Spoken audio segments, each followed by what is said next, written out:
आज ray of hope lecture series के 12वें भाग में AIDSO छात्र संगठन के फेसबुक पेज स्टूडेंट प्लेस पर हम आप सभी का स्वागत करते हैं।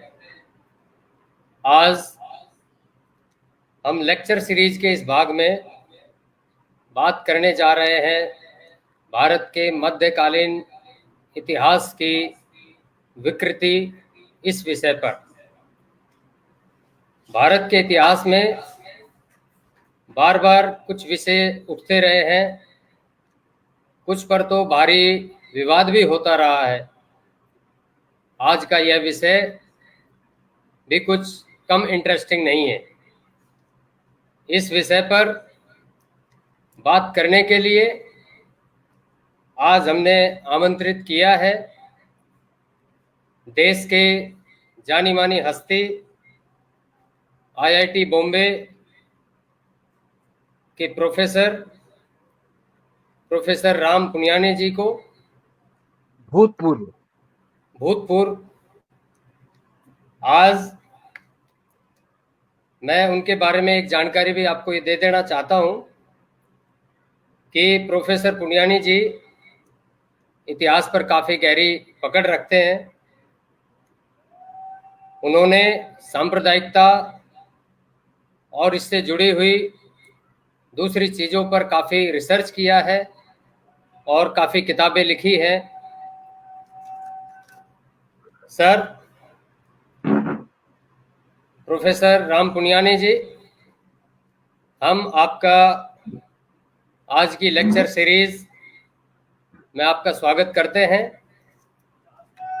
आज बहुत धन्यवाद आपका, बहुत धन्यवाद। आज के जो विषय है भारत के मध्यकालीन इतिहास की विकृति, आज इस विषय पर हम आपसे कुछ सवाल जानना चाहेंगे, सवालों के जवाब जानना चाहेंगे। आज का देश का जो माहौल है वो आप जानते हैं,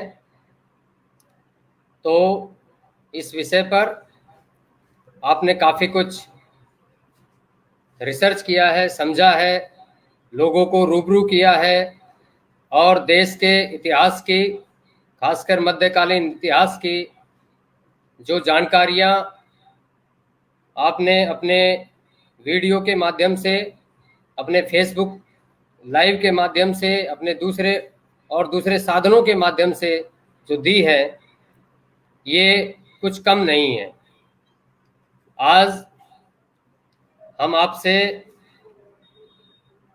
कुछ क्वेश्चंस, कुछ सवाल, आज पूरा देश का छात्र वर्ग है, दूसरे नौजवान हैं,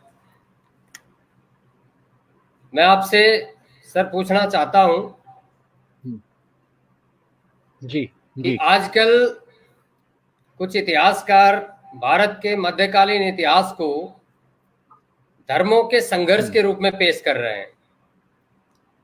विशेष रूप से मुसलमानों को हमलावर के रूप में चित्रित करने की कोशिश चल रही है।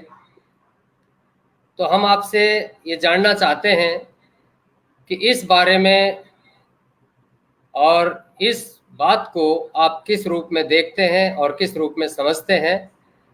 मैं चाहता हूं आज आप हमारे श्रोताओं को आप इस बारे में जानकारी दें। प्रोफेसर राम पुनियानी जी, प्लीज जी आप बोलिए।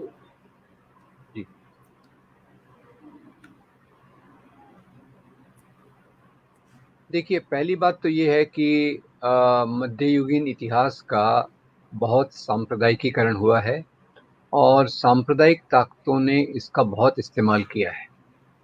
एक तरफ से मुस्लिम सांप्रदायिक राजनीति ने इसको मुसलमान राजाओं का गौरव बताया कि मुसलमान राजा बहुत बहादुर थे और हिंदू तो कुछ कायर थे, सत्ता हमारे पास थी, हिंदू तो केवल प्रजा थे। ये मुस्लिम इतिहासकार, मुस्लिम सांप्रदायिक राजनीति इस बात को सोचती है। हिंदू सांप्रदायिक राजनीति उनको एक हमलावर मानती है, आक्रामक मानती है, विदेशी मानती है और ये मानती है कि इन राजाओं ने भारत के लोगों पर, हिंदुओं पर बहुत अत्याचार किए, जिसके चलते मंदिरों को तोड़ा, जिसके चलते धर्मांतरण किए, जिसके चलते जजिया टैक्स वसूल किया और हिंदुओं पर अलग अलग प्रकार के अत्याचार किए। ये जो इतिहास को देखने का तरीका है, इसको अंग्रेजी में कहते हैं कम्युनल हिस्टोरियोग्राफी। कम्युनल हिस्टोरियोग्राफी का क्या मतलब है? इतिहास में राजाओं को उनके धर्म के चश्मे से देखना। अब ये बात मैं शुरू में ही साफ कर दूं कि राजा लोग धर्म के मूल्यों के लिए राज्य नहीं करते थे। राजा लोग राज्य करते थे सत्ता के लिए, अपने साम्राज्य को बढ़ाने के लिए और संपत्ति के लिए। तो ये जो कम्युनल हिस्टोरियोग्राफी है, ये भारत में कैसे आई? तो कम्युनल हिस्टोरियोग्राफी खास तौर से इसका जो प्रवेश हुआ वो अंग्रेजों के राज्य के दौरान हुआ। आपको केवल एक मोटा उदाहरण दे दूं, 1857 की क्रांति, लड़ाई, किसान विद्रोह ये जो हुआ था, अगर उसमें आप याद करें तो उसकी चिंगारी लगाई थी मंगल पांडे जैसे लोगों ने। इस लड़ाई का नेतृत्व किया था बहादुर शाह जफर ने और बहादुर शाह जफर के साथी थे तात्या साहब टोपे, नाना साहब पेशवा और झांसी की रानी। यानी क्या, हिंदू मुसलमान मिलकर अंग्रेजों के खिलाफ लड़े, अंग्रेजों की सत्ता डगमगा गई। तो उन्होंने यहाँ सोचा कि अगर हमको अपना राज्य बरकरार रखना है तो हमको फूट डालो और राज्य करो की नीति लगाना पड़ेगा।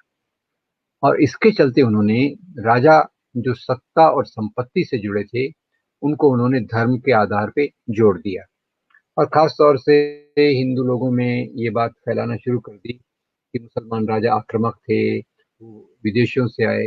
तो पहली बात मैं आपसे पूछना चाहता हूँ कि हमारे देश की सीमा, उस समय इस प्रकार से संविधान नहीं था, उस समय इस प्रकार से देश की सीमाएं नहीं थी और राजा लोगों के लिए जो सीमा थी वो अपनी तलवार की नोक से अपने राज्य की सीमाएं बनाते थे। तो इसलिए कई लोग बाहर से आते थे, बाहर अंदर क्या है मुझे पता नहीं, उस समय तो इस प्रकार की कोई कल्पना नहीं थी। जहाँ भी जैसे हिंदू राजा बाली और सुमात्रा तक जाते हैं, हिंदू राजा काबुल और कांधार तक जाते हैं, मुसलमान राजा इस तरफ आते हैं। तो उसके पहले नेपोलियन भी यहाँ आया था, सिकंदर जिसको हम कहते हैं। तो उस समय देश नाम की चीज नहीं थी, जो था वो थी राजाशाही। इस बात को ख्याल कीजिए, ये बहुत सरल कंसेप्ट है और इसको बहुत भ्रमित किया गया है कि नेशन स्टेट ये एक आधुनिक कल्पना है और ये कल्पना भारत में खास तौर से अंग्रेजों के खिलाफ संघर्ष के दौरान आई। अब देश विदेश को जब हम कहते हैं तो आपको बता दूं कि जैसे खास तौर से आज मध्ययुगीन काल में मुगल राजाओं को सबसे ज्यादा खराब रूप में प्रस्तुत किया जाता है। तो एक आप मन में सवाल पूछिए कि बाबर बाबर इस तरफ कैसे आया, दिल्ली की तरफ कैसे आया? तो बाबर उस समय काबुल के आसपास राज करता था और बाबर को निमंत्रण भेजा यहाँ के एक राजा ने जिनका नाम था राणा सांगा। राणा सांगा ने अपने पत्र में लिखा कि बाबर आप आओ, हम दोनों मिलकर पार्टनरशिप में दिल्ली के राजा इब्राहिम लोदी को हराएंगे। तो पहली बात देख लीजिए, इसमें धर्म का कोई एंगल नहीं है। दूसरा, इसको धर्म के एंगल से, धर्म के दृष्टिकोण से लोग प्रस्तुत करते हैं, ये बहुत गलत बात है क्योंकि राजाशाही मुख्य तौर से एक शोषण की व्यवस्था पर टिकी थी। राजाशाही का मुख्य कैरेक्टर क्या है? तो राजाशाही के मुख्य दो कैरेक्टर हैं, दो इनके प्रतीक हैं। एक लगान का सिस्टम जो गरीब किसान से लेके जमींदार से लेके राजा से लेके महाराजा तक जाता था। अब इसमें जब कोई कहता है कि मुसलमानों का राज था, तो क्या मुसलमान राजा गरीब मुसलमान किसानों से लगान माफ कर देते थे क्या? क्या हिंदू राजा हिंदू गरीब किसानों पर लगान माफ कर देते थे क्या? ये एक हमारे लिए सोचने का मुद्दा है कि उसको हमने कैसे एक हिंदू मुसलमान के इसमें बदल दिया। तो मैंने आपको बाबर का उदाहरण दिया। दूसरी बात देखिए, यहाँ जिन भी मुसलमान राजाओं ने, मुसलमान राजा भी दो प्रकार के थे। एक प्रकार के राजा थे जिनको लूट पाट में ज्यादा इंटरेस्ट था। अब यहाँ ऐसा कह दूं क्या कि केवल मुसलमान राजा ही लूटपाट करते थे? लूटपाट हर एक राजा की फौजें करती थी, इस बात को ख्याल कीजिएगा। हमारे महाराष्ट्र के छत्रपति शिवाजी महाराज की सेनाओं ने जाके सूरत को लूटा, जाके बंगाल को लूटा, वगैरह वगैरह। तो केवल मैं शिवाजी की बात नहीं कह रहा, जैसे भारत में भी महमूद गजनवी आया, लूटपाट करके चला गया। पर जो मुसलमान राजाओं ने यहाँ शासन किया, वो यहाँ स्थायी हो गए और यहीं जिए, यहीं मरे, इसी सभ्यता संस्कृति का भाग हो गए। तो उसमें विदेशी देशी की कल्पना गलत है। देशी विदेशी की कल्पना राष्ट्र के बनने के बाद आती है, इस बात को ख्याल कीजिएगा। पहले देश विदेश की कल्पना इस प्रकार से नहीं थी। लोग, उसके पहले भी अगर आप जाएं तो जब घुमक्कड़ घुमक्कड़ जातियां होती थी, जब लोग एक जगह से दूसरी जगह जाते थे, जैसे ईरान के एरिया से आर्य लोग आए, वो भी तो वहां से आए थे। क्यों आए थे भाई? कि ज्यादा हरी घास की तलाश में। पशुपालक थे, और पशुपालक लोग देखते हैं कि जहां भी हमारा जानवरों का चारा कम हो गया तो हम दूसरी जगह जाकर सेटल होंगे। तो ये घुमंतु जातियां पहले थी, फिर राजाशाही हुई। और राजाशाही में अगर आप देखेंगे तो मैं जब स्कूल में था तो सबसे मुझे तकलीफ क्या होती थी, हर साल इतिहास की किताब आप देखो, नए राजा का वर्णन है, उसके साथ नक्शा नया है।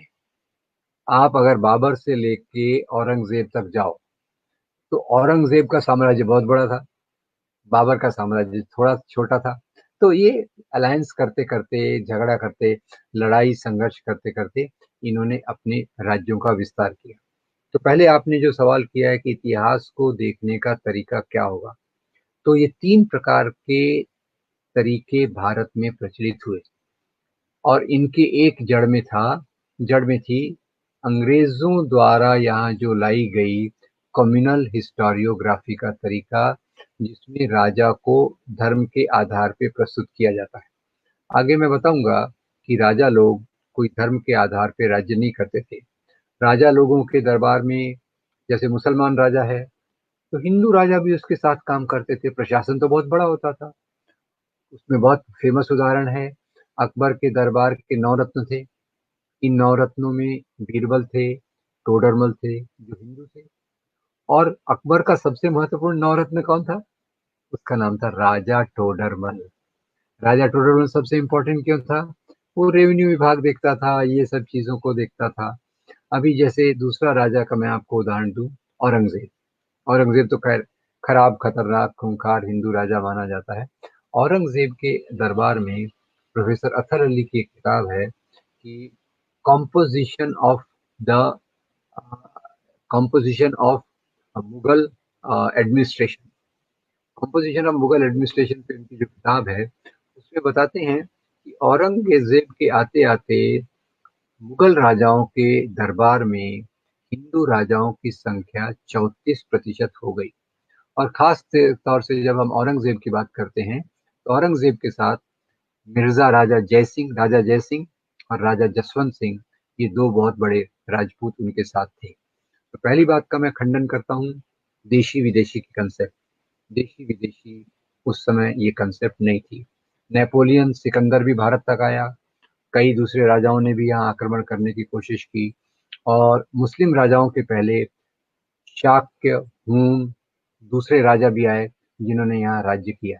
और कई ये राजा जो इस एरिया के थे, उन्होंने जाके काबुल, कंधार, बाली, सुमात्रा, वहां भी राज्य किया। तो नंबर एक, देशी विदेशी की कंसेप्ट गलत है।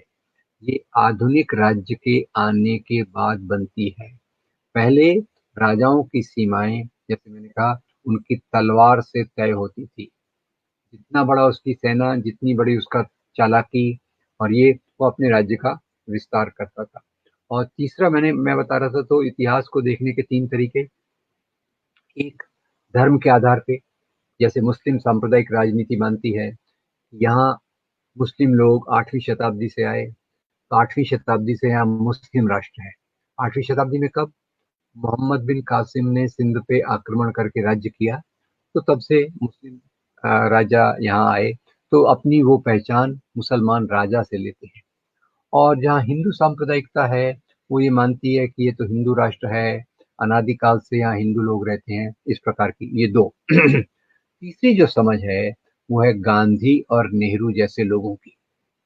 गांधी अपनी किताब हिंद स्वराज में लिखते हैं कि यहाँ हिंदू राजा भी थे, मुस्लिम राजा भी थे, सत्ता के लिए उनमें संघर्ष भी होता था, और सत्ता करने के लिए वो एक दूसरे से मिलजुल कर राज्य करते थे।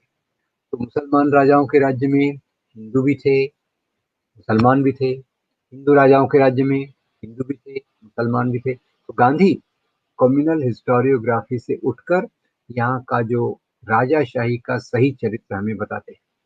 और पंडित जवाहरलाल नेहरू उसी चीज को, डिस्कवरी ऑफ इंडिया, जिसके ऊपर वो श्याम बेनेगल का सीरियल बना है, भारत एक खोज, तो पंडित नेहरू बताते हैं कि वास्तव में भारत की सभ्यता, संस्कृति, साहित्य, कला, इसमें हिंदू मुसलमानों ने एक दूसरे से मिलकर यहाँ का विकास किया। इसको वो गंगा जमनी तहजीब कहते हैं।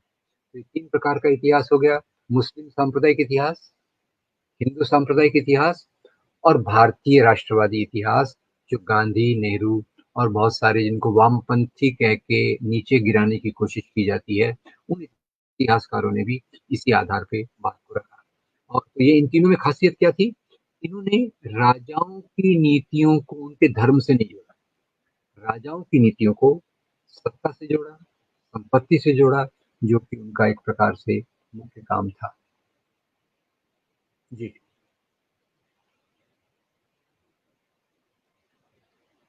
हरीश जी, जी सर। अगला सवाल। अ, अगला सवाल। काफ़ी काफ़ी अच्छा आपने रखा सर। अभी दूसरा सवाल मैं आपके समक्ष पेश करना चाहता हूँ कि औरंगजेब को हिंदू विरोधी मुस्लिम शासक माना जाता है और शिवाजी को हिंदुओं के रक्षक के रूप में पेश किया गया है। इसमें वास्तविक तथ्य जी। क्या है, ये हम आपसे आज जानना जी। चाहते हैं। जी सर। ये पहले मैं औरंगजेब के बारे में बात करूंगा, फिर मैं जी। शिवाजी के बारे में बात करूंगा। दोनों काफी रोचक टॉपिक हैं। अब ये जी। देखिए, जैसे औरंगजेब को हिंदू विरोधी माना जाता है कि दो कारणों से, कि भाई एक तो, तीन कारणों से एक्चुअली। एक तो भाई उसने हिंदुओं के मंदिरों को तोड़कर वहां मस्जिदें बनवाई। दूसरा, कि उसने तलवार की नोक पे इस्लाम फैलाया। तीसरे, उसने हिंदुओं पर जजिया टैक्स लगाया। ये तीनों बातों को मैं देखने की आपकी कोशिश करूंगा। पहली बात तो ये बता दी मैंने आपको कि औरंगजेब के दरबार में भी 34% अधिकारी हिंदू थे। और कई बार औरंगजेब, जब शिवाजी से उसकी मुठभेड़ होती थी, तो औरंगजेब खुद नहीं आता था, उसमें आते थे मिर्जा राजा जयसिंह। अब औरंगजेब के बारे में कहा जाता है कि उसने हिंदू मंदिरों को तोड़ा, इसलिए वो हिंदू विरोधी था। तो मजे की बात यह है, यहाँ मैं एक दूसरा शब्द आपको देना चाहूंगा, और अंग्रेजी में वो है सेलेक्टिव हिस्टोरियोग्राफी। सेलेक्टिव हिस्टोरियोग्राफी यानी क्या? कि औरंगजेब ने मंदिर तोड़ा, औरंगजेब ने मंदिरों को दान दिया, औरंगजेब ने शायद मस्जिदें भी बनवाई होंगी, औरंगजेब ने मस्जिद को भी तोड़ा। तो चार चीजें मैंने आपको बताई। तो उसमें से हम क्या याद रखते हैं औरंगजेब के बारे में? कि औरंगजेब ने काशी के विश्वनाथ के मंदिर को तोड़ा, ये बात हम याद रखते हैं। उस आधार पे पर हम बाकी भूल जाते हैं कि औरंगजेब ने बहुत सारे मंदिरों को भी दान दिया। तो अब यहाँ मैं अपने साथियों को निवेदन करूंगा कि डॉक्टर पट्टाभी सीतारामैया की किताब फेदर्स एंड स्टोन में काशी विश्वनाथ क्यों तोड़ा गया, इसका कारण दिया गया है, वो आप पढ़ सकते हैं। उस पर मैं नहीं जाऊंगा। मैं इस बात पर जाना चाहता हूँ कि काशी विश्वनाथ के मंदिर को उसने तुड़वाया, और उसी के साथ साथ उसने यहाँ बहुत सारे मंदिरों को दान दिया। अब सोचिए, ये किस आधार पे मैं कह रहा हूँ? ये मैं आधार पे कह रहा हूँ डॉक्टर विशंबर नाथ पांडे की किताब, आ, जो उसका एक हमने हमारे सेंटर में पब्लिश भी की थी, आ, farmans of king Aurangzeb. Farmans of king Aurangzeb की किताब में डॉक्टर विशंबर नाथ पांडे ने क्या किया? उसने उन्होंने उत्तर भारत के बहुत सारे हिंदू मंदिरों के पुजारियों के पास औरंगजेब द्वारा दिए गए जो फरमान थे, फरमान आप जानते होंगे, कोर्ट ऑर्डर, जो राजा का आदेश, ये पुजारी जमा किया। उनको खुद हैरानी हुई कि औरंगजेब ने इतने सारे मंदिरों को इतना इतना दान दिया। अभी मेरी याददाश्त तो अच्छी नहीं है, मैं उतने 100 मंदिरों को आपको नहीं बता पाऊंगा। उसमें से 3 मंदिरों की याद रहेगी मुझे, और एक मंदिर की याद आपको भी रहेगी। अभी आप जानते हैं ये विकास दुबे जो उत्तर प्रदेश में तथा कथित सरेंडर हुआ, कहाँ हुआ? उज्जैन में। कौन से मंदिर के पास? महाकाल मंदिर के पास। दोस्तों, महाकाल मंदिर को औरंगजेब ने बहुत बड़ा दान दिया था। नंबर एक, आसाम में गुवाहाटी के पास कामाख्या देवी का मंदिर है, उसको भी औरंगजेब ने दान दिया। और तीसरा, उत्तर प्रदेश में वृंदावन में भगवान श्री कृष्ण के मंदिर को उन्होंने सोने के आभूषण भेंट किए। और अभी क्या होता है, वो सोने के आभूषण कलेक्टर के ट्रेजरी में रहते हैं, और जब कृष्ण जन्माष्टमी आती है तो वो सोने के आभूषण लेकर उनको पहनाए जाते हैं। तो एक तो बात हुई है औरंगजेब का हिंदू विरोधी चरित्र। दूसरा कि भाई औरंगजेब बहुत कट्टर था। अब देखिए, एक ही धर्म में एक सरी के लोग नहीं रहते, एक ही धर्म में एक सरी के नहीं रहते। उसका भाई दारा शिकोह, वो भक्ति परंपरा से प्रभावित था, सूफी परंपरा से प्रभावित था। पावर स्ट्रगल में वो हार गया, औरंगजेब जीत गया। ठीक है। अकबर को देखिए, अकबर भी बहुत सहिष्णु था। अकबर ने तो सुलह कुल की बात की, दीन इलाही नाम का नया धर्म बनाया। क्यों बनाया? कि उसने देखा यहाँ अलग अलग धर्म है और सबको मिलजुल कर चलना चाहिए। ये बात मैं मानता हूँ कि औरंगजेब एक कट्टर मुसलमान था, कट्टर मुसलमान था। पर जहां तक उसके राज्य की नीतियां थी, राज्य की नीतियों में उसने इसको ज्यादा नहीं आने दिया। तो जैसे मैंने आपको बताया कि उसने मंदिर तोड़वाया, मंदिरों को दान दिए, वैसे आपको एक और बात बताना चाहता हूँ कि इसी औरंगजेब ने गोलकुंडा में एक मस्जिद को तोड़वाया।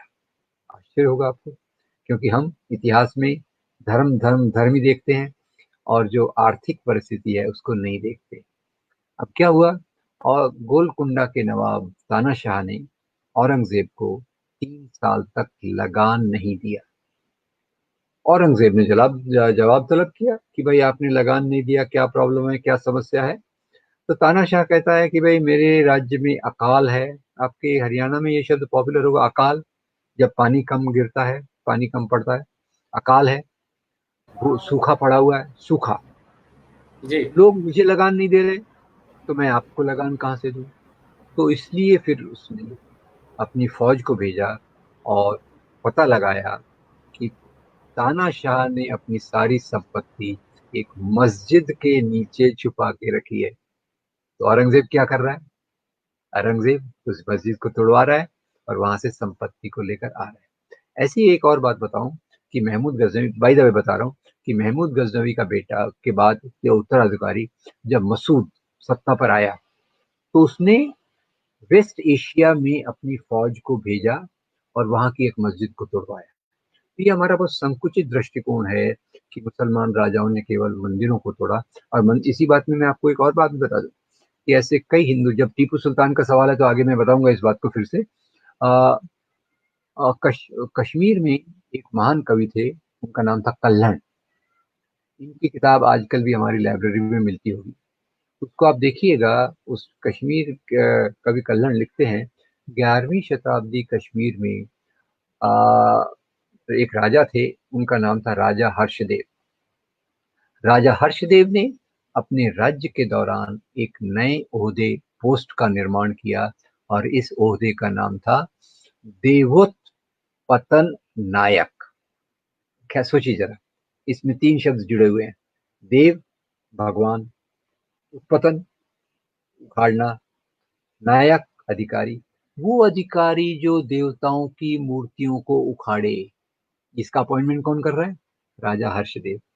और आगे कहीं वो लिखता है, भैया वही मूर्तियां तोड़ के लाना जो सोने चांदी की बनी हो, वही मूर्तियां तोड़ के लाना जिसमें हीरे जवाहरात जड़े हो। पत्थर की मूर्तियों के लिए आम लोग तो हैं उनकी पूजा करने वाले। ठीक है, तो ये जो औरंगजेब का एक पहला पहलू कि उसने मंदिरों को तोड़ा, इसलिए वो। और दूसरा, वो कट्टर मुसलमान था, उस बारे में वो क्लियर था, उसमें कंफ्यूजन नहीं था। दारा शिकोह और अकबर जैसी बात वो नहीं करता था। वो इस्लाम इस्लाम इस्लाम करता था। कई मौलाना का भी इस पर प्रभाव था। पर इसमें मंदिर तोड़ने का जो कारण है वो सही नहीं है। दूसरा, ऐसा कहा जाता है कि औरंगजेब जब तक 1.25 मन जनेऊ जमा नहीं करता था, तब तक वो खाना नहीं खाता था। जनेऊ जमा करना है नहीं, किसी व्यक्ति को मारना, उसका जनेऊ निकालना। पहली बात, जनेऊ केवल अपर कास्ट पहनते हैं, और 1.25 मन जनेऊ, आप जरा कल्पना कीजिए। मन तो आजकल शायद हमारे दोस्त लोग नहीं जानते होंगे, आजकल तो किलोग्राम और क्विंटल आ गया है। 1 मन यानी करीब 38 किलो, आप समझ लीजिए। तो 1 किलो में कितने जनेऊ आएंगे? मेरे ख्याल से कम 100-200 तो आएंगे। तो 40 किलो में कितने जनेऊ आएंगे? करीब 8,000, 10,000। अब औरंगजेब दिन में 2 बार खाना खाता होगा कम से कम। 3 बार तो हम नाश्ता, ब्रेड और नाश्ता, लंच और ये करते हैं, कम से कम 2 बार तो वो भी खाता होगा। तो हर बार खाना खाने के पहले 800,000 लोगों को अगर वो मारता, 800,000 लोगों को मारता, उसने 50 साल तक राज किया। 50 साल तक राज किया। अगर ऐसा होता तो कोई यहाँ बचता क्या? कोई अपर कास्ट हिंदू यहाँ बचता? क्योंकि जनेऊ तो सिर्फ अपर कास्ट ही पहनते हैं। तो ये जो पॉपुलर धारणा बनाई गई, आपको बता दूं कि राजा लोग धर्मांतरण के काम में विश्वास नहीं करते थे। राजा लोग, एक ही राजा हुआ है दुनिया में जिसने अपने धर्म का प्रचार प्रसार किया है, और उस राजा का नाम है सम्राट अशोक। और उसने भी जो बुद्ध धर्म फैलाया, वो तलवार की नोक पर नहीं फैलाया। उसने प्यार के आधार पे अपने शांति दूतों को भेजकर पूरे साउथ ईस्ट एशिया में बुद्ध धर्म को फैलाया। औरंगजेब भी, कई बार क्या होता था, जीता हुआ राजा हारने वाले राजा का अपमान करने के लिए उसको कहता था, तुम अगर मेरा धर्म स्वीकार कर लोगे तो मैं तुमको माफ कर दूंगा। उसके अलावा आम जनता में उसको कोई रुचि नहीं थी धर्मांतरण करने की। अगर 700 साल तक कई मुसलमान राजाओं ने भारत के कुछ हिस्सों पे राज किया है और धर्मांतरण करना उनका उद्देश्य होता, तो भारत में कोई हिंदू बचने वाला नहीं था। पर उन्होंने तो वास्तव में, आपको बता दूं कि राजाओं के जो एडवाइजर्स, सलाहकार होते थे, प्रशासन में जो लोग होते थे, वो ज्यादातर अपर कास्ट के लोग होते थे। तो ये दूसरी बात, अपर कास्ट लोग हमेशा, मुसलमान राजा हो या हिंदू राजा हो, प्रशासन में, जैसे आज जी वो है, पहले भी वही लोग ज्यादा होते थे। खैर, तीसरी बात, उसने जजिया टैक्स लगाया। अब जजिया टैक्स देखिए कि जजिया टैक्स हर एक मुसलमान राजा ने नहीं लगाया, और जजिया टैक्स औरंगजेब ने लगाया अपने राज्य के 20 साल के बाद।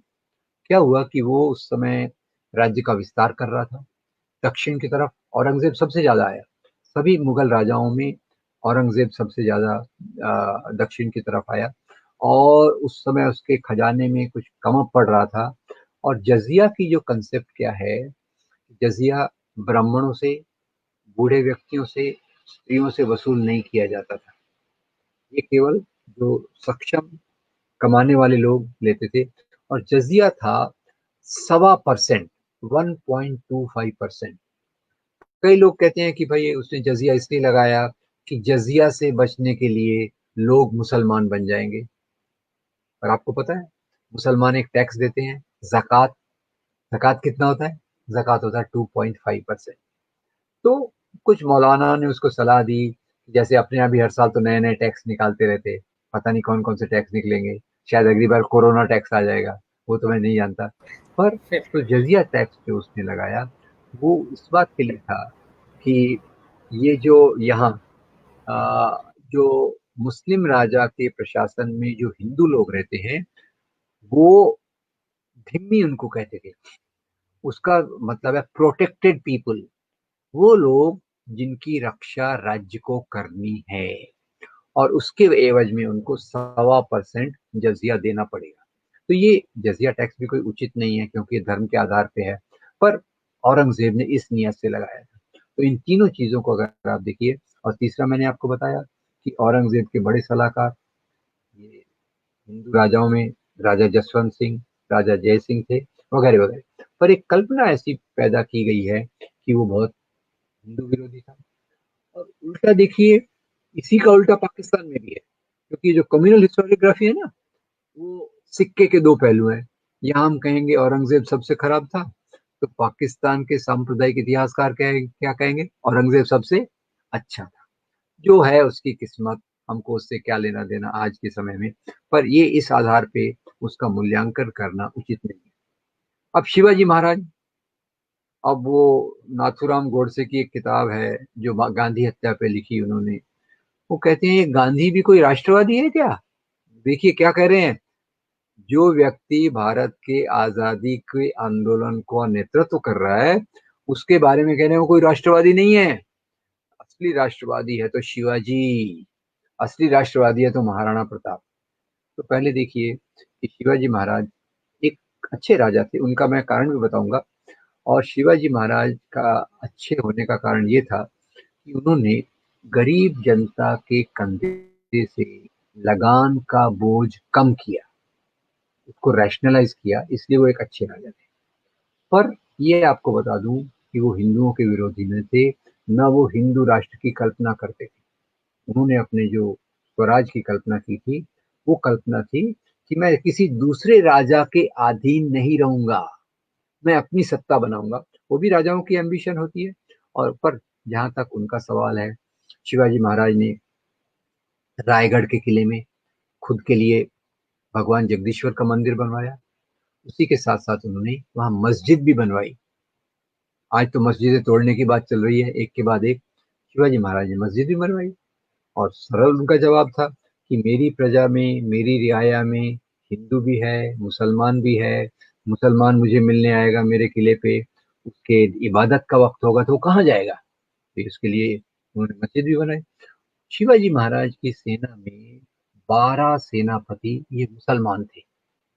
दौलत खान और ऐसे इब्राहिम गारदी, ऐसे बहुत, मैं नाम भूल गया हूँ, ऐसे 12 सेनापति थे जो मुसलमान थे। खास तौर से शिवाजी महाराज का तोप खाना, तोप खाना का नया डिवीजन उस समय था, आजकल तो बहुत रूटीन चीज हो गई है, उसका इंचार्ज एक मुसलमान था।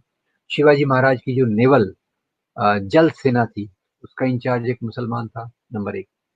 तीसरी बात, शिवाजी महाराज का सबसे बड़ा जो गोपनीय व्यक्ति था, वो कॉन्फिडेंशियल सेक्रेटरी, उसका नाम था मौलाना हैदर अली। और वो एक फेयर ट्रीटमेंट में विश्वास रखते थे। वो हजरत बाबा जो महाराष्ट्र के हैं एक सूफी संत, उनका बहुत आदर करते थे। और उनकी सेना जब सूरत गई लूटमार करने, ये बात देख ही लीजिएगा, लूटमार केवल चंगेज खान और उन्होंने नहीं किया, वो क्या है अपने सैफ अली खान के बेटे का नाम तैमूर, तैमूर, केवल तैमूर ने लूटमार की, बात गलत है। सभी राजा की फौजें लूटमार करती थी। तो शिवाजी महाराज की फौजें भी जब सूरत पे लूटमार करने गई तो उन्होंने अपनी सेना को निर्देश दिया कि आप लूटमार करोगे, लूटमार के समय अगर आपके हाथ में किसी दूसरे धर्म के मानने वाले की पवित्र पुस्तक आ गई तो उसका अपमान मत कीजिए, पूरे आदर के साथ उसको लौटा दीजिए, नंबर एक। नंबर दो, उन्होंने कहा इसी सूरत में फादर एम्ब्रोस पिंटो का आश्रम है, आप उस आश्रम को बिल्कुल नुकसान मत होने दीजिए। तो शिवाजी के ऊपर तो कई अच्छी अच्छी किताबें हैं और उन्हीं किताबों के संदर्भ से मैं आपको बता रहा हूँ। और उसमें ये दिखता है कि वो सभी धर्म के लोगों का आदर करते थे और उनके प्रशासन में हिंदू मुसलमान दोनों थे, उनकी प्रजा में हिंदू मुसलमान दोनों थे। अब कई लोग कहते हैं उन्होंने सूरत पे लूटमार की क्योंकि सूरत में औरंगजेब का खजाना था, औरंगजेब का खजाना था। ये किसने कहा आपको पता है क्या? आपके महामहिम जो सबसे शक्तिशाली 56 इंच वाले रखते हैं व्यक्ति हैं, उन्होंने कहा। अब कोई उनको बता दे भैया औरंगजेब का खजाना दिल्ली में था कि सूरत में था, ये कॉमन सेंस नहीं लगाया उन्होंने।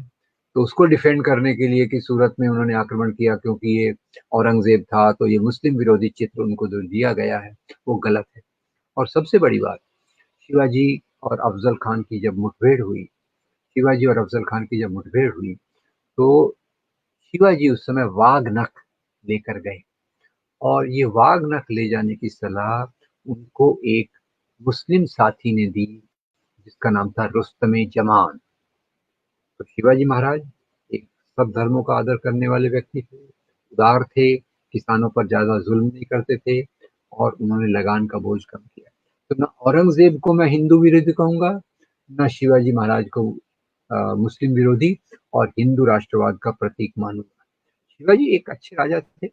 राष्ट्रवाद का प्रतीक वही लोग हो सकते हैं जिन्होंने आधुनिक भारत के बनने में मदद की, जिन्होंने अंग्रेजों के खिलाफ संघर्ष किया, अपने मूल्यों को सामने रखा और राष्ट्रीय आंदोलन में हिस्सा लिया। जैसे राष्ट्रवादी लोग केवल हमको आजादी के आंदोलन से लेना चाहिए। ये शिवाजी, राणा प्रताप अच्छे राजा, बुरे राजा, ठीक है भैया, पर वो राजाशाही थी। राजाशाही में लोकतंत्र नहीं होता। राजाशाही में आप नागरिक नहीं होते। राजाशाही में आप एक प्रजा होते हैं।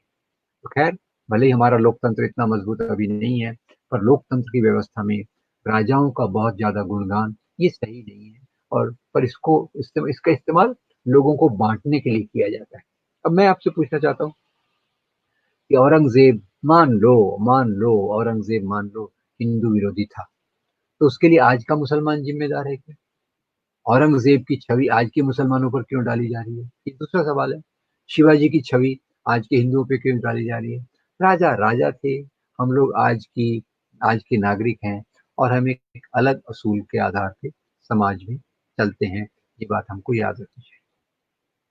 जी, अगला सवाल। जी सर। अगले सवाल की तरफ अब आगे बढ़ते हैं।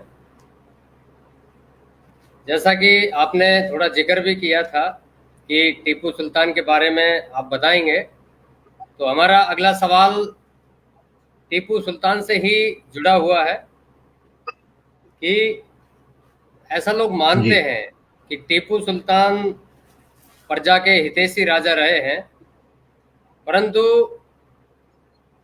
कुछ का कहना है कि टीपू सुल्तान सांप्रदायिक राजा थे।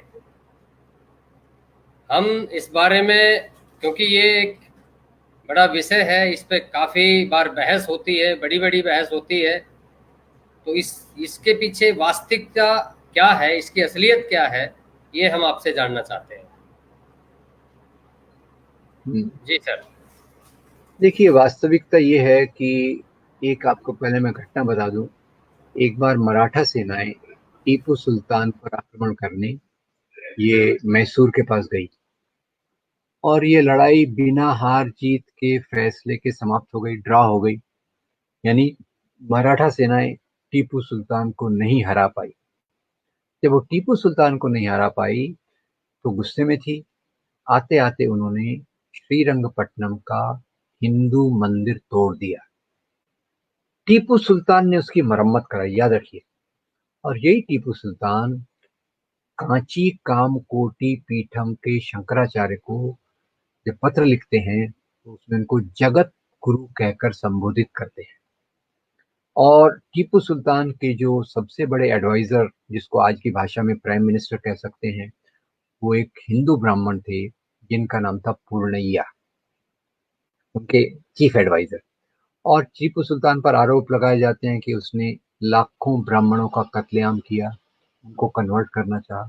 मैं आपसे पूछना चाहता हूँ, मैसूर की जनसंख्या उस समय कितनी होगी, और जनसंख्या में ब्राह्मणों का प्रतिशत क्या होता है? एक तो पहले लाखों ब्राह्मण हो नहीं सकते, नंबर एक। उनके बारे में ये जो बातें फैलाई जाती हैं, टीपू सुल्तान के प्रशासन में भी बहुत सारे हिंदू थे, सेना में भी बहुत सारे हिंदू थे।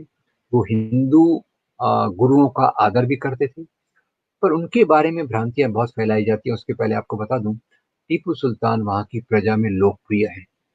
और हमारे जो मशहूर नाटक और सामाजिक कार्यकर्ता थे, गिरीश कर्नाड। गिरीश कर्नाड तो यही कहते हैं कि जो स्थान महाराष्ट्र में शिवाजी का है, कर्नाटका में वही स्थान टीपू सुल्तान का होना चाहिए। उन्होंने तो यहाँ तक रिकमेंड किया था कि बेंगलोर का जो एयरपोर्ट है उसका नाम टीपू सुल्तान के नाम पर होना चाहिए। अब टीपू सुल्तान के बारे में खास तौर से ज्यादा बदनामी क्यों की जाती है? टीपू सुल्तान एक राजा था जो अंग्रेजों के खतरे को देख रहा था।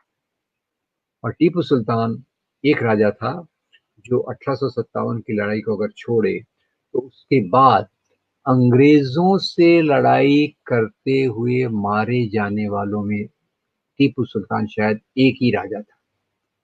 तो जब उधर से अंग्रेज आ रहे थे, ईस्ट इंडिया कंपनी का आगमन हो रहा था, तो टीपू सुल्तान ने मराठा लोगों को लेटर लिखा, मराठा राजा को, आनंद राव पटवर्धन शायद उनका नाम था, और निजाम हैदराबाद को लेटर लिखा कि भैया, हम अपने प्रॉब्लम आपस में निपट लें, पर हम अंग्रेजों के साथ न जाएं। ये हमारे लिए एक अलग प्रकार की ताकत होगी, ये एक विदेशी ताकत होगी जो हमको खत्म कर देगी। क्योंकि उस समय निजाम और मराठा ये सोच रहे थे टीपू सुल्तान को हराने के लिए अंग्रेजों की मदद लेने की, और टीपू सुल्तान उस समय डटकर अंग्रेजों का मुकाबला कर रहा था। क्योंकि टीपू सुल्तान तीसरी एंग्लो मैसूर वॉर में मारा गया, यानी अंग्रेजों के खिलाफ लड़ते लड़ते मारा गया। और अंग्रेजों को इसलिए टीपू सुल्तान पर बहुत गुस्सा था कि वो उनसे समझौता नहीं कर रहा था। टीपू सुल्तान उनको मैसूर में और उस क्षेत्र में आने नहीं दे रहा था। इसलिए अंग्रेजों को टीपू के खिलाफ बहुत गुस्सा था, तो उन्होंने बहुत प्रोपोगेंडा किया, और उस प्रोपोगेंडा के आधार पे लोग इस प्रकार की बात को मानते हैं। और दूसरा क्या हुआ, कई ऐसी कम्युनिटीज थी जिनको ब्रिटिश का जो साथ देती थी, तो वो कम्युनिटीज, वो हिंदू हो या मुसलमान हो, टीपू सुल्तान उन पर अपना एक वर्चस्व रखता था, उनको वो पनपने नहीं देता था। ये बात सही है। तो उसको यहाँ पे सेलेक्टिव हिस्टोरियोग्राफी आती है कि कुछ घटनाएं लेकर, जहाँ उसने कुछ हिंदू कम्युनिटीज को इसलिए टारगेट किया कि वो ब्रिटिश के साथ थी, ऐसे ही उसने कई मुस्लिम कम्युनिटीज को भी टारगेट किया जो ब्रिटिश को हेल्प कर रही थी। तो मुख्य तौर से सवाल सत्ता का था। सत्ता के सवाल को धर्म के नाम पर जोड़ना, ये तो खैर सांप्रदायिक राजनीति का रवैया है, और उसी आधार पे लोग चलते हैं आगे। जी सर। जी। अब अगले सवाल की तरफ हम आगे बढ़ते हैं अगला सवाल। कि जी। संघ परिवार के लोगों ने अभी हाल ही में पीछे फिल्म आई थी पद्मावत, उसको केंद्र करके काफी जगह पद्मावत। खूब खूब, हाँ पद्मावत, तो उस फिल्म को केंद्र करके उन लोगों ने काफी बर्बरता की थी पूरे देश के अंदर जगह जगह पर। तो इसमें हम ये जानना चाहते हैं कि इस फिल्म के माध्यम से क्या राजपूत इतिहास की विकृति से संबंधित कुछ उसमें था या नहीं था तो कितना था, मतलब हम ये आपसे समझना चाहते हैं। जी सर। जी देखिए, जो करणी सेना है, करणी सेना राजस्थान में, जो हिंदू राष्ट्रवादी विचारों में विश्वास रखती है, उसने पहले तो फिल्म को बनने के समय भी इस फिल्म के सेट्स पे हमला किया। फिर हमले किए। उनको डर क्या था कि शायद इसमें दिखाया गया होगा अलाउद्दीन खिलजी सपना देख रहा है कि वो रानी पद्मावती के साथ है। इस आधार पे उन्होंने उस पे अटैक किया, फिल्म को नहीं बनने दिया। और एक बहुत बड़ा प्रोपोगंडा, जिसकी परिणति आजकल लव जिहाद टाइप में होती है, वो होती है। पहली बात आपको बता दूं, इसके पीछे दो उद्देश्य थे। पहला उद्देश्य ये कि कैसे हिंदू रानी मुसलमान राजा से जोड़ी जा सकती है, इसकी उनको बहुत तकलीफ है। दूसरी बात आपको सच्चाई ये बता दूं कि पद्मावती नाम की कोई महिला रानी इतिहास में नहीं थी। ये सबसे महत्वपूर्ण बात है। आप इसको मैंने अपने लेखों में डाला है। पद्मावत पे मेरे वीडियोस भी हैं, क्विंट पे भी है, इंडिपेंडेंट भी है। एक्चुअली अलाउद्दीन खिलजी को जैसे फिल्म में इतना क्रूर दिखाया गया है, वो तो संघ परिवार वालों को खुश करता है। अलाउद्दीन खिलजी ऐसा क्रूर नहीं था। आपने फिल्म अगर देखी होगी तो वो कैसे जंगली के जैसा बाल रखता है, कपड़े पहनता है, मांस खाता है, औरतों के पीछे का पीछा करते रहता है। अलाउद्दीन खिलजी ऐसा बिल्कुल नहीं था। अलाउद्दीन खिलजी ने एक्चुअली दिल्ली में व्यापार सिस्टम, जो मंडी सिस्टम है, उसकी स्थापना की, नंबर एक। नंबर दो, आज जो दिल्ली में हौज खास है, ये अलाउद्दीन खिलजी ने बनाया। नंबर तीन, सूरत के जो हिंदू राजा थे, उसके साथ उनकी बहुत गहरी दोस्ती थी। अब वो दिल्ली में राज करते थे, अपने राज्य का विस्तार करते थे। और अलाउद्दीन खिलजी का जो वास्तव में ये बात निकली, वो एक मलिक मोहम्मद जायसी नाम के सूफी संत के उपन्यास में ये कल्पना थी। उपन्यास बहुत गहरा है। पुरुषोत्तम अग्रवाल ने उस पर बहुत अच्छी किताब लिखी है, वो आप जरा रेफर कीजिए। ये एक आध्यात्मिक मैसेज देता है कि किसी पर आप शारीरिक रूप से जबरन कब्जा नहीं कर सकते, और आपके उद्देश्य होना चाहिए बहुत ऊंचे। तो वो पद्मावत उसने लिखी। पद्मावत में उसने ये कहानी डाल दी कि अलाउद्दीन खिलजी ने वो शीशे में पद्मावती को देखा, वो पागल हो गया, उसके पीछे वो तोता हीरामन वगैरह वगैरह का। अब ये कहानी थी। ये कहानी का क्या हुआ कि जो हमारे गांव के गाने वाले रहते हैं, उसको अंग्रेजी में कहते हैं बार्ड। बार्ड जो गाना गा कर जाके कहीं जाते हैं, तो उन्होंने इस कहानी को पकड़ लिया। इस कहानी को लेकर वो गांव गांव जाते थे और ये गानी कहानी सुनाते थे, और गांव के लोगों ने इसको आत्मसात कर लिया। और 8वीं शताब्दी के बाद जब अंग्रेज यहाँ आए, तो उसमें जेम्स टॉड नाम का एक इतिहासकार था। उसने लोगों के मुंह से जो सुना, उसको इतिहास में परिवर्तित कर दिया। आशा आप मेरी बात समझ रहे हैं। एक उपन्यास से बात चालू होती है, लोगों तक जाती है, लोगों के जिंदगी, लोगों की याददाश्त में जिंदा रहती है। उसको पकड़कर अंग्रेज एक इतिहास का रूप दे देते हैं। और इसमें उनका पर्पस क्या सर होता है कि मुस्लिम राजाओं को क्रूर बताना, आतंकी बताना, जैसा कि फिल्म में बताया गया है। तो उनको शुरू में लगा कि ये जो पद्मावती के ऊपर अलाउद्दीन खिलजी की निगाह है, ये हमारे राजपूत राजपूतों का अपमान है, इसलिए करणी सेना ने उस पर आक्रमण किया। पर जब बाद में फिल्म देखी, तो मेरे ख्याल से उसमें मिठाई बांटी होगी, अरे ये तो क्या मजे की फिल्म है, इसमें तो अलाउद्दीन खिलजी को इतना खूंखार बताया। और जो इतिहासकार हैं वो हमको बताते हैं कि अलाउद्दीन खिलजी जो पर्शियन कोर्ट का मैनरिज्म मैनरिज्म है तौर तरीके लेकर चलता था, एक सभ्य व्यक्ति था। और राजा सभ्य हो असभ्य हो, काम तो वही करता है, राज्य का विस्तार। तो राज्य के विस्तार के लिए वो जगह जगह आक्रमण करता था। किसी एक सुंदर स्त्री के लिए वो किसी राज्य पे आक्रमण करेगा, ये केवल कल्पना में ही हो सकता है। कल्पना की उड़ान मजेदार होती है, पर उसको सच मान के उसके आधार पे जो ये चलता है वो गलत है। तो पहले संघ परिवार के लोगों ने इस पे अटैक किया, उनको इस डर था कि शायद अलाउद्दीन खिलजी और पद्मावती का कोई ड्रीम सीक्वेंस, सपने की कोई चीज होगी, इसलिए उन्होंने हमला किया। पर बाद में जब फिल्म देखी होगी उन्होंने, तो मेरे ख्याल से पेड़े बांटे होंगे कि भाई ये तो हमारे एजेंडा में मदद करने वाली फिल्म है, और उसको आगे बढ़ाया होगा। जबकि ये फिल्म तो नहीं, जो पद्मावत नाम का उपन्यास है, वो उपन्यास है, वो काल्पनिक है, और पद्मावती नाम की कोई महिला इतिहास में नहीं थी।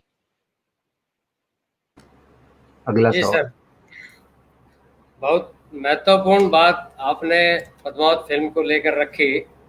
मुझे लगता है कि काफ़ी लोगों का इस फिल्म को लेके जो कन्फ्यूजन रहा होगा वो शायद दूर हो जाएगा आज। अब अगले सवाल की तरफ हम आगे बढ़ते हैं। जी। सर, एक बहुत इंटरेस्टिंग बात है कि आए दिन कोई नेता, राजनेता, कोई कुछ, कभी कुछ बोल देता है, कभी कुछ बोल देता है। इस तरह की कंट्रोवर्शियल, खासकर हिस्ट्री को लेके कंट्रोवर्शियल इशू चलते रहते हैं और काफ़ी उन पे डिबेट होती है पूरे देश के अंदर कि क्या सही है, क्या गलत है। तो उसी से जुड़ा हुआ हमारा एक सवाल है। हम आपसे जानना चाहते हैं कि छात्रों को भारत के वास्तविक जो इतिहास है, विशेषकर मध्यकालीन भारत का जो इतिहास, वो कैसे पता हम्म। चलेगा कि कौन सा सही है, कौन सा गलत है? खासकर स्टूडेंट्स के लिए आप बताइए। जी। देखिए, उसमें पहली बात तो ये है कि हमें अपने इतिहास भी एक विज्ञान है। इतिहास कोई काल्पनिक चीज नहीं है, और इसमें तर्क का इस्तेमाल करना बहुत जरूरी है। तर्क, रीजन, लॉजिक, विवेक। पहली बात तो ये सोचने की है कि राजा लोग राज्य क्यों करते थे। अब हमारे यहाँ एक बाइनरी क्या हो गई है, हिंदू राजा वर्सेस मुस्लिम राजा। दूसरा, एक्चुअली अंबेडकर दूसरी बात लिखते हैं, अंबेडकर लिखते हैं कि भारत का इतिहास मुख्य तौर से बुद्ध धर्म के मूल्य और ब्राह्मणवाद के मूल्यों के बीच का संघर्ष है। याद रखिए, मेरी बात को समझिए कि इतिहास को देखने का अंबेडकर का तरीका है कि ब्राह्मण मूल्य, वर्ण जाति व्यवस्था के मूल्य एक तरफ, और बुद्ध धर्म के समता के सिद्धांत, इनके बीच में लगातार भारत में संघर्ष हुआ है। इतिहास के देखने का एक तरीका। सांप्रदायिक ताकतों के इतिहास को देखने का तरीका दूसरा है, वो हिंदू वर्सेस मुसलमान को मान के चलते हैं। उनको लगता है कि जैसे इसमें जो मुख्य रूप से वो हिंदू धर्म को ग्लोरीफाई करने के लिए कहते हैं कि हिंदू धर्म के अंदर तो कोई बुराई नहीं, स्त्रियों को देवी मानते थे, सब जातियां बराबर थी। मुसलमानों के आने के बाद, अंग्रेजों के आने के बाद यहाँ जाति व्यवस्था में कमजोरी आ गई, हो गया, ऐसा उनको आ गया। तो मैंने जो कोशिश की बताने की, एक तो हिंद स्वराज में 3 पेज में महात्मा गांधी ने उसको दिया है। तो पहले तो अपने तर्क का इस्तेमाल कि औरंगजेब धर्म के लिए राज्य कर रहा है या सत्ता के लिए कर रहा है। औरंगजेब मंदिर तोड़ता है, मस्जिद भी तोड़ता है। औरंगजेब मंदिर तोड़ता है, मंदिरों को दान भी देता है। तो यहाँ तर्क जब आप लगाएंगे तो ये बात क्लियर हो जाएगी कि इतिहास को जो सांप्रदायिक तरीके से देखा जाता है, ये सांप्रदायिक अंग्रेजों ने इंट्रोड्यूस किया, सांप्रदायिक राजनीतियां उसको आगे लेकर उसका फायदा उठा रही है। तो इतिहास को देखने का दूसरा मैं एक रिकमेंड करूंगा कि पंडित जवाहरलाल नेहरू की किताब डिस्कवरी ऑफ इंडिया पे जो सीरियल बना है, भारत एक खोज, श्याम बेनेगल का, बहुत बढ़िया है। लंबा है पर देखने में आपको बहुत मजा आएगा। और उसमें इतिहास को देखने का जो तरीका है वो एक ऑब्जेक्टिव तरीके से, वो इतना, जैसे एक तो लेफ्ट हिस्टोरियंस है, वो बिल्कुल शार्प तरीके से आपको इस बात को बताएंगे। दूसरा गांधी नेहरू है, जो एक मध्य मार्ग में चल के इतिहास की सच्चाई को, जो भारतीय राष्ट्रवाद को मैच करती है, उसके आधार पर बताएंगे, उसके आधार पर बताएंगे। तो विद्यार्थियों को तो मेरे ख्याल से तर्कपूर्ण सोच ये हमारे सोचने के तरीके का आधार होना चाहिए। और हम अगर तर्कपूर्ण सोच लगाएंगे तो ये बातें क्लियर हो जाएंगी। और इस पे आजकल तो बहुत कुछ, जैसे मैं कहूँगा कि मध्ययुगीन इतिहास के लिए इनका क्या, मैं सतीश चंद्र की एक किताब है जो अमेजोन पे उपलब्ध है, medieval history of medieval India, बहुत बढ़िया किताब है। और उस पे सतीश चंद्र की ये किताब है। प्राचीन काल का भारत देखना होगा तो रोमिला थॉपर की किताब है अर्ली इंडिया। और आजाद आधुनिक भारत को देखना होगा तो बिपिन चंद्र की इंडिया स्ट्रगल फॉर इंडिपेंडेंस। और पोस्ट इंडिपेंडेंस इंडिया, वो भी बिपिन चंद्र का। ये मेरे ख्याल से 4 बहुत उप- अ, उम्दा स्रोत हैं जिससे हम मध्ययुगीन राजनीति को, मध्ययुगीन इतिहास को भी समझ सकते हैं। और मैं तो प्राचीन काल में भी बता रहा हूँ, आधुनिक भारत का भी बता रहा हूँ। ये 4 स्रोत बहुत महत्वपूर्ण है। और छोटा सा उसमें खुद ऐड कर दूं कि मोटी जानकारी के लिए मैंने यूट्यूब में बहुत सारे वीडियोस बनाए हैं। एक राजाओं की सीरीज है, एक टोटल सांप्रदायिकता के सवाल पे है। तो मेरे भी थोड़े से बहुत, सॉरी मैं खुद के बारे में बोल रहा हूँ, तो मैंने भी थोड़ा बहुत इसमें काम किया है। तो वो भी स्रोत हैं जिसमें मैंने तर्क तर्क के आधार। अब एक बात मैं क्लियर कर दूं, मैं पेशे से हिस्टोरियन नहीं हूँ, मैंने हिस्ट्री में पीएचडी नहीं की। मेरा एमडी कहीं और है, ठीक है। ये मैंने कैसे सीखा? ये मैंने एक, पहली बात सबसे मोटे तौर पे मैंने तर्कपूर्ण तरीका जो अपने विज्ञान के बैकग्राउंड से सीखा कि तर्क के आधार पे ही चीजों को समझना चाहिए। और थोड़ा गहराई में जाने की जरूरत है।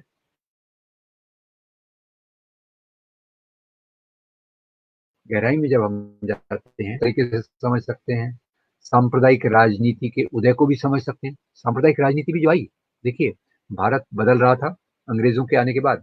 और आपको पता है, जगत हमेशा परिवर्तनशील होता है। अभी कोरोना के कारण तो और भी परिवर्तनशील हो गया, पर वैसे भी उत्पादन व्यवस्था बदलती है, समाज बदलता है, समाज के मूल्य बदलते हैं। तो भारत में अंग्रेजों के आने के बाद एक तरफ उद्योगपति वर्ग आया, फैक्ट्रियां आई, मजदूर वर्ग आया, आधुनिक शिक्षित वर्ग आया।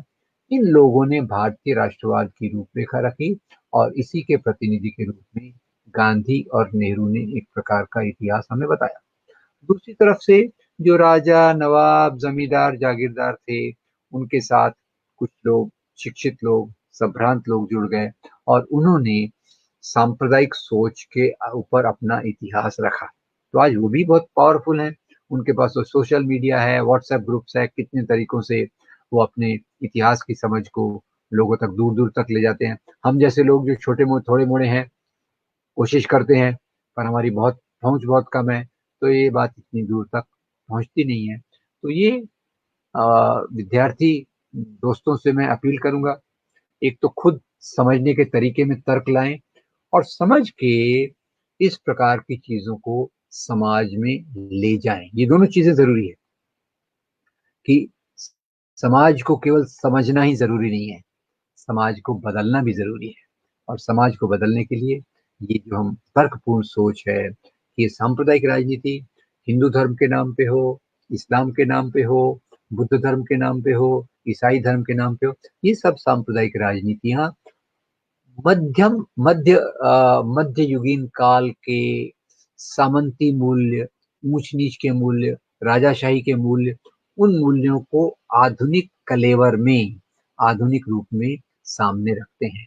इनका राष्ट्रवाद, भारतीय राष्ट्रवाद से कोई लेना देना नहीं है, इनका उस धर्म के मूल्यों से भी कोई लेना देना नहीं है। ये बात ख्याल कीजिए कि ये धर्म के मूल्यों के आधार पर काम नहीं करते, ये धर्म की पहचान को लेकर काम करते हैं।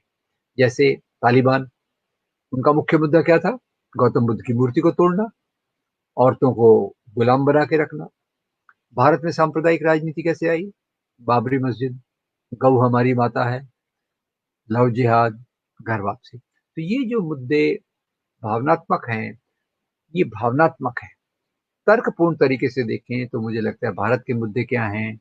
नौजवानों के लिए रोजगार, किसानों की आत्महत्या को रोकना, रोटी कपड़ा मकान, बिजली सड़क पानी, शिक्षा स्वास्थ्य नौकरी, मानव अधिकार और एक डिग्निटी, इज्जत के साथ जीने का अधिकार, ये हमारे मुख्य मुद्दे हैं। तो अगर हम तर्कपूर्ण तरीके से चलेंगे तो न केवल इतिहास बल्कि आज की राजनीति में भी हम सोच सकेंगे कि हमें उसी तरफ जाना है जो हमको तर्कपूर्ण तरीके से समाज में विकास का रास्ता बता सकते हैं। जी जी सर। हरीश जी। आज के लिए सर जो चर्चा आपने स्टूडेंट्स प्लेस पेज पर बहुत महत्वपूर्ण विषय पर जो सवाल आपके सामने समक्ष पेश किए गए, उनका बहुत अच्छे ढंग से, बहुत लॉजिकल तरीके से आपने उनको रखा, चर्चा की है। हम इसके लिए अपने स्टूडेंट्स प्लेज की टीम की तरफ से आपका बहुत बहुत धन्यवाद करते हैं कि आपने कुछ समय, एक बहुत महत्वपूर्ण समय आपने निकाला और यह चर्चा देश के छात्र वर्ग के लिए बहुत महत्वपूर्ण साबित होगी। और आखिरी जो प्रश्न का जवाब आपने दिया कि किस तरह से हमें इतिहास को देखना चाहिए, किस तरह से इतिहास को समझना चाहिए, किस तरह के तर्क को हमें खोजना चाहिए, उन पर भरोसा करना चाहिए, ये सभी चीज़ें आज के छात्रों के लिए इतिहास को समझने में, चाहे वो छात्र इतिहास के स्टूडेंट हों या ना हों, लेकिन मैं ये समझता हूँ कि आपने इसको बहुत ही अच्छे ढंग से पेश किया है, रखा है। इसके लिए आपका बहुत बहुत धन्यवाद। अब मैं हमारे सभी श्रोतागणों से आज की इस चर्चा को सुनने, भाग लेने और अपने बहुमूल्य सुझाव, कमेंट पेश करने के लिए आप सभी का धन्यवाद करते हैं और आशा करते हैं कि आप स्टूडेंट्स प्लेज पेज की इस रे ऑफ होप नाम की जो सीरीज लगातार चल रही है, ये आज 12वां भाग था और ये आगे भी जारी रहेगा। हम आशा करते हैं कि आप इस पेज को लाइक करेंगे, शेयर करेंगे और इस तरह की महत्वपूर्ण जानकारियां आप ज़्यादा से ज़्यादा लोगों में लेकर जाएंगे। इसी के साथ मैं आपका और पुनियानी सर आपका दोबारा से पुनः धन्यवाद करते हुए आज की इस चर्चा का, डिस्कशन को यहीं विराम देते हैं। Thank you. धन्यवाद सर।